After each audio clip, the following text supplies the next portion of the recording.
Welcome back. We're about to show you some shocking and really just heartbreaking video of students ganging up on a classmate on an MPS bus. And we do want to warn you, this video is violent. Now, the victim is a 13-year-old student from Roosevelt Middle School. Two girls kicked and beat her while other students actually watched, and they recorded it, as you can see, on their smartphones. Now, we are going to hear from the victim coming up tonight on Live at 10 and find out what MPS and MPD are doing about this case. And speaking of bullying, a Brookfield native has written a book about the problem. She was inspired by her nephew, who committed suicide because of bullying. Bridget Birdsall joins us now. And Bridget, we appreciate you coming in to talk about your nephew. This no doubt has to be horrible. Thank you, Mike. Thank you, Carol, for having me. I really appreciate it. Your book is called Double Exposure, and it really goes beyond bullying, I guess, doesn't it? Yes, yes. It's a story about bullying, basketball, and being yourself, because Alex is a character who was born with unable to identify her gender, was raised as a boy until she was 15, changed gender identification at 15, made the girls basketball team on the south side of Milwaukee, and then her nemesis discovered she used to be a boy on the cusp of the championship game.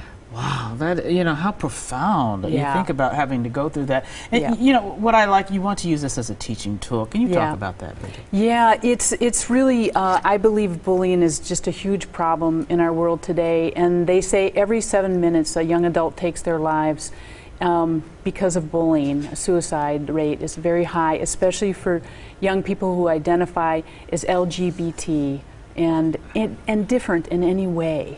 They get picked on. So what do you want people to take away from your book? What I want people to take away is that you are not alone. You are not alone. And I think a lot of times young people think they are the only one. And obviously tonight what we saw is this was recorded. So there's evidence of what's going on. A lot of stuff we don't ever get to see. But keep talking until you find someone who will listen. That's very important. And if there's someone out there right now who by chance might be watching this show and is a victim and they're having problems, what would you say to them? Yes, I would say keep talking. If your school counselors, if your teachers, if your principals, if they can't hear you, if your parents can't hear you, keep talking until you find somebody who can listen. Because this is going on. It's going on in buses like we saw. It's going on in schools. It's going on everywhere in our lives, and especially for young people. And you can make, there's something you can do with your life. Don't end your life, because you are here for a special reason. Right. My nephew, by marriage, Jeffrey, was a beautiful young man. He just got worn out from it. He was well loved. He was the captain of his cheer squad at his high school. And you can go on my website and see a little video. You can see a picture of him.